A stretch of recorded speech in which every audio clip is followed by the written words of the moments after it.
안녕하세요. 안산 에이스병원의 정재원 원장입니다. 관절염으로 이렇게 불편해하시고 또 고통받으시는 그런 시니어분들을 위해서 이 건강 강좌를 요즘 코로나 시대에 온라인으로 잠깐 하게 됐습니다. 그래서 잠깐 한 20분 동안 제가 얘기를 할 거고 이런 정보들이 많은 여러분의 도움이 되었으면 좋겠습니다. 그 퇴행성 관절염은 대부분 이제 나이가 들면서 생길 수가 있는데 요즘은 유전적인 요소도 상당히 배제를 할 수가 없습니다. 그러니까 태어날 때부터 체질적으로 관절염이 일찍 생기시는 분들이 있는 거죠. 그런 거 외에 환경적인 요소로 관절염이 생길 수 있는 부위들이 있는데 이 부위들은 주로 무릎 관절이나 아니면 요즘은 어깨 관절, 그다음에 제일 또 많은 데가 척추 관절입니다. 그래서 이 척추도 생각을 해보면 그냥 척추가 여러 개 겹으로 그냥 쌓여 있어서 신경 증상만 있는 것처럼 보이지만은 관절염이 온몸에 생길 수 있다는 겁니다. 그러면 관절염이 생겼을 경우에는 여러분들께서 어떨 때 이런 관절염이 내가 있을까 이런 증상이 있을 수 있는데 의심을 해볼 수가 있습니다. 이런 경우에는 첫 번째로 무릎 같은 경우를 예를 들어서 말씀드리면 무릎이 일단은 콕콕 쑤시고 아프다. 계단을 올라갈 때 잘 올라가는데 내려갈 때 약간 난간을 좀 잡아야 된다. 이런 경우는 무릎 퇴행성 관절염의 증상이 좀 있을 수가 있습니다. 그 다음에 무릎에서 소리가 난다. 소리 중에서 대부분 통증이 없는 소리는 괜찮은데 통증이 있거나 아니면 소리가 날 때 딸깍딸깍 아니 끄르륵끄르륵 하는 모래가 기는 소리가 날 수 있습니다. 이런 퇴행성 관절염 때문에는 무릎에 이제 굽힐 때, 펼 때 아니면 이렇게 갑자기 걸어 다닐 때 무릎에 소리가 날 수 있고요. 그 다음에 좀 더 심해지시면 관절이 약간 붓는 느낌이 좀 나실 수 있을 거예요. 보시면. 그래서 오른쪽이나 왼쪽이나 어느 한쪽에 관절염이 생겼을 경우에는 정상인 쪽보다 약간 한쪽 정도가 다른 쪽에 비해서 관절염이 조금 좀 부을 수 있다. 이렇게 보시고 그 다음에 점점 심해지면 어떻게 될까요? 여러분들 이렇게 아시다시피 관절 이렇게 보시면 약간 다리가 원래 일자로 돼야 되는데 약간 굽혀져 있는 분들 계시죠.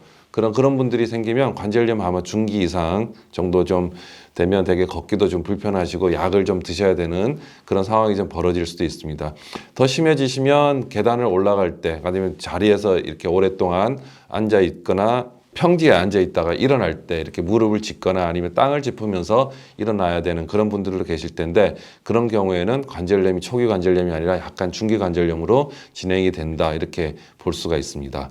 그래서 퇴행성 관절염의 원인은 아까 말씀드린 듯이 체질적으로 생길 수 있다. 항상 그렇게 생각을 하는데 그 외에 환경적인 요소로 같은 경우에는 과도한 노동이나 쪼그려 앉아서 하시는 일들, 그 주부들께서 주로 뭐 빨래나 요즘 빨래 손으로 하시는 분이 많이 없겠지만은 우리나라 같은 경우는 바닥 생활을 많이 하기 때문에 바닥에서 앉아서 하는 그런 좌식 생활들이 좀 좋지는 않습니다. 그래서 이런 잘못된 습관으로 할 수 있고요.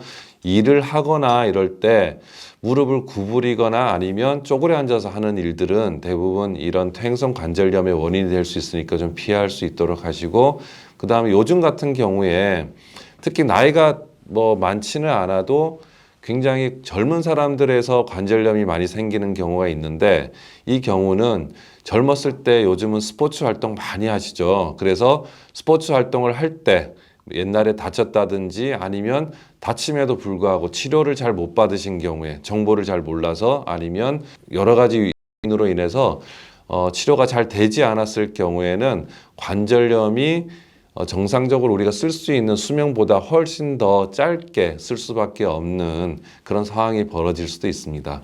그런데 퇴행성 관절염, 무조건 관절염이라 그러면 퇴행성 관절염만 생각하게 되는데 실은 류마티스 관절염하고는 조금 구분할 필요가 있습니다. 그래서 손가락 같은데 이렇게 관절염이 생기는 걸 보면 류마티스나 퇴행성 관절염하고 좀 다를 수 있거든요. 근데 이거를 잘 모르시는 것 같아요. 퇴행성 관절염은 아까 말씀했듯이 노화나 아니면 많이 생활을 잘못해서 관절이 닳아서 생기는 병이고 류마티스 관절염 같은 경우에는 주로 우리 몸의 염증 반응으로 인해서 관절염이 생기는 겁니다. 그래서 제일 많이 생기는 데가 어디예요? 바로 이 손가락입니다. 이 손 일을 많이 하시는 분들은 손가락에도 퇴행성 관절염이 생기겠지만은 여러 가지 염증성, 그러니까 우리 몸의 손이나 손마디에도 조금 다를 수 있습니다. 손 중간 마디에 주로 많이 생긴다든지 아니면 무릎이나 여러 관절에 동시에 생긴다든지 이럴 경우에는 류마티스 관절염이라서 약간 약을 좀 잘 드셔야 되고 치료 방법도 조금 다르고, 그래서 류마티스 관절염하고 퇴행성 관절염하고는 조금 다르다 이렇게 좀 볼 수 있습니다.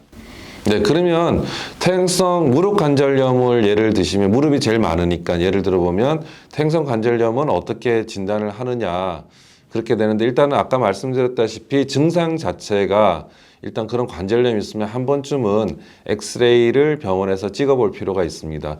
관절염은 4단계로 나누거든요. 그래서 정상 1기, 2기, 3기, 4기 이렇게 병이 나빠질수록 관절염 진행 정도를 나누게 되는데, 우리가 증상 자체는 초기 관절염, 그 다음에 좀 진행되면 어떻게 돼요? 중기 관절염, 그 다음에 제일 많이 아픈 관절염은 말기 관절염, 이렇게 나눌 수가 있습니다.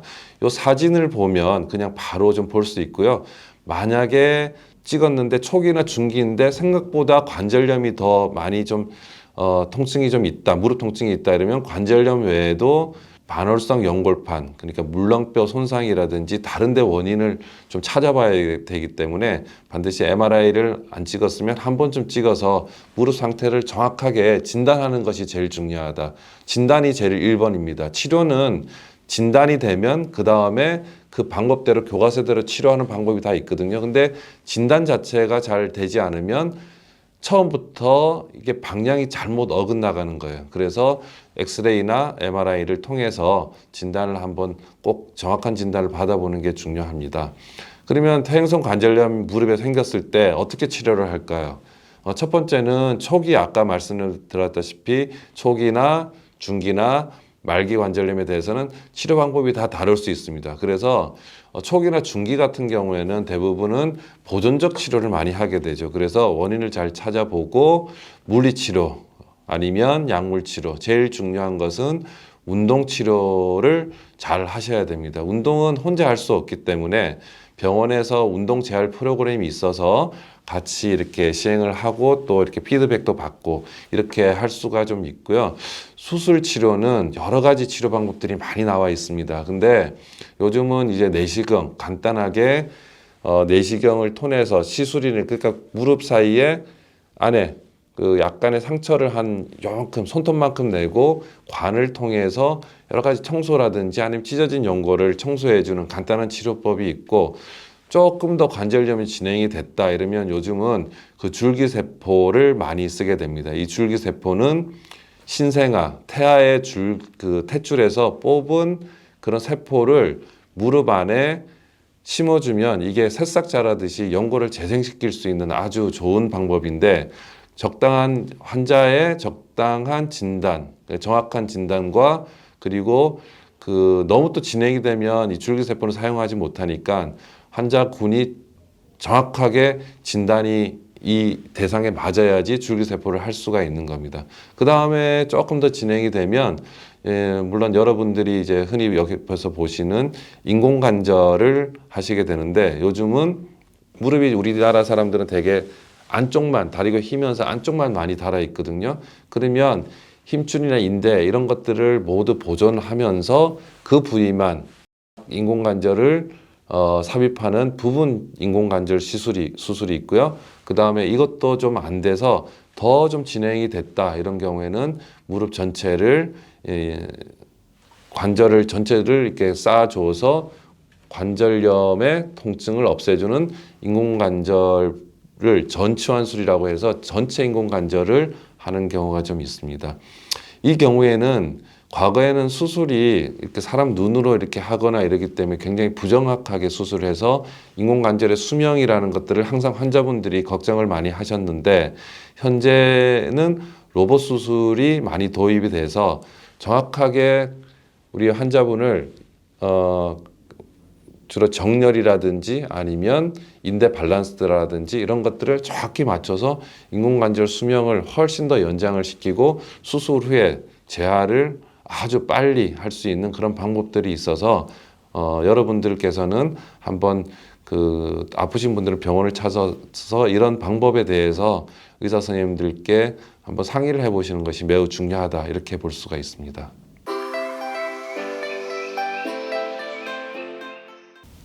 인공관절 수술은 젊은 분들 같은 경우에도 하는 경우가 있습니다. 그러니까 그 상태에 따라서 제일 중요한데, 대부분 한 65세 넘으시면 인공관절은 요새 굉장히 정확하게 로봇 수술할 수 있기 때문에 수명이 한 20년에 10명 중에서 8명 정도가 사용할 수 있습니다. 그래서 65세 전후에 주로 이렇게 인공관절 수술을 많이 하게 되는데, 만약에 관절이 많이 닳지 않거나 관절이 많이 닳아 있어도 통증이 많이 없는 경우에는 자기 관절을 더 쓰는 것이 중요합니다. 그래서 이런 경우에는 뭐 3개월, 6개월, 1년 이렇게 경우에 따라서 엑스레이를 좀 찍어 보시고 경과를 좀 보시는 것이 좋습니다.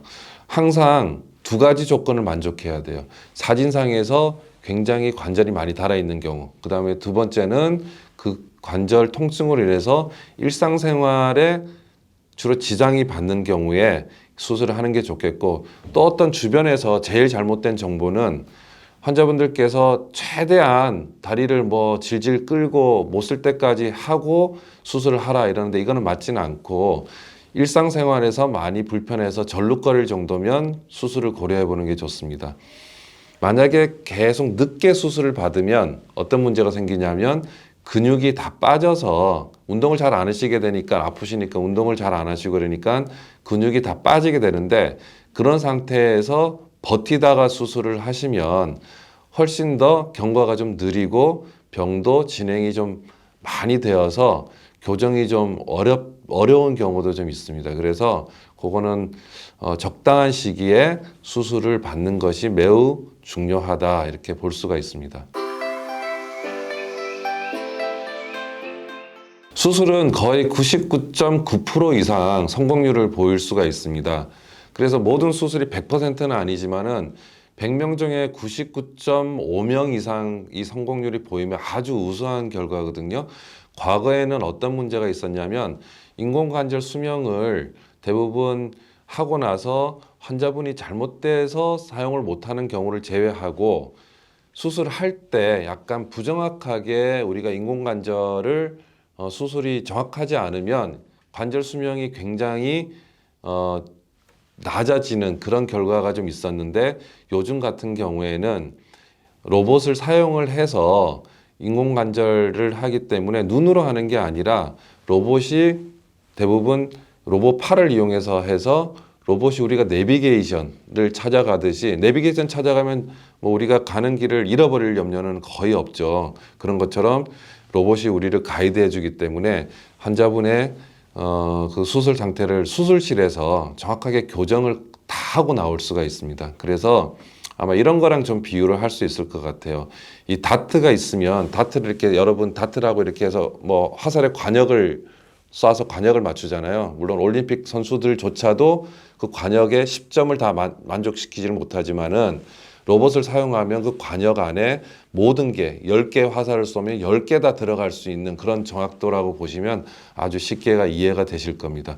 두 번째는 수술하고 나서 이제 근육을, 옛날에는 허벅지 근육을 째고 수술했어요. 그렇지만 요즘 저희가 하고 있는 수술법은 근육을 째지 않는 수술법인데, 환자분들은 그거를 전혀 모릅니다. 왜냐하면 겉에 피부만 되어 있는 것을 보기 때문에 안에 근육을 쨌는지 안 쨌는지는 알 수가 없어요. 근데 근육 째고 수술하는 거는 매우 시야가 조금 좋지는 않기 때문에 처음에는 좀 어렵고 이랬지만은, 이 조금 저희 로봇이나 이런 것들 사용해서 정확도를 높일 수 있다 그러면 근육을 째지 않고 수술하기 때문에 근육을 다시 째고 꼬매고 이런 부분이 없어서 재활이 굉장히 편하다는 겁니다. 그래서 수술 후에 다리도 잘 구부러지고, 운동하실 때 뭐 한 2개월, 3개월 이제 회복 기간을 가지는데, 다른 병원에서 수술했던 것보다는 훨씬 환자분들이 걸어 다니는 게 훨씬 더 빠르고, 계단도 자연스럽게 더 빨리 오를 수 있고, 이런 무근육 절개 수술법을 시행할 수 있는 것이 아주 요새는 안전한 수술법이 되겠습니다.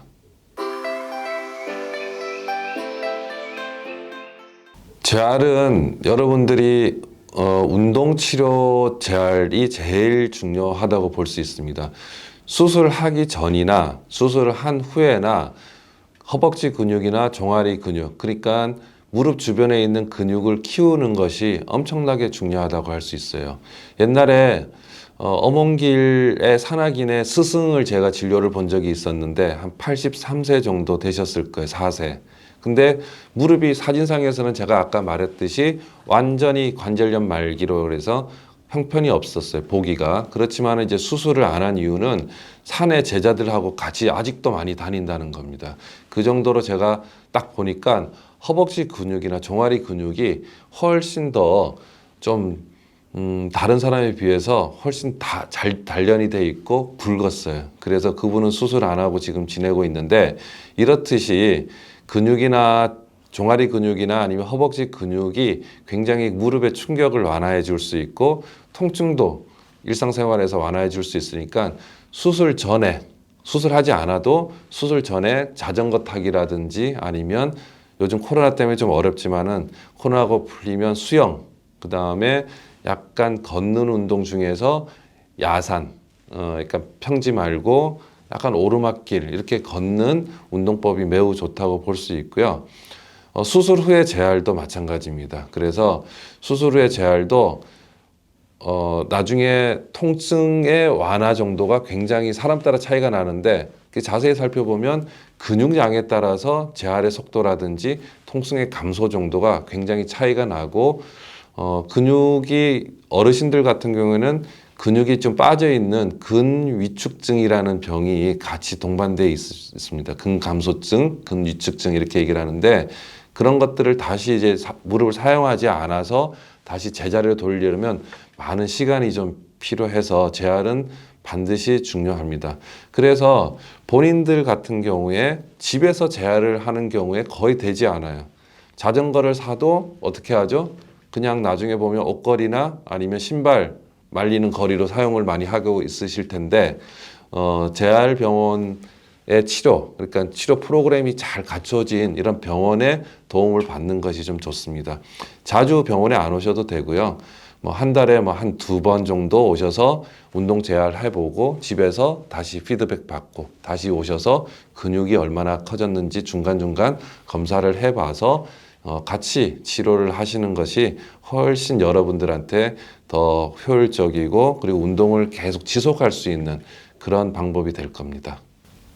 대부분 요즘 코로나 시대에 운동도 많이 안 하시고 관절염 또 병원을 무서워서 찾지 않으시고 그냥 집에서 통증과 함께 웅크리고 지내시는 분들이 꽤 많은 것 같습니다.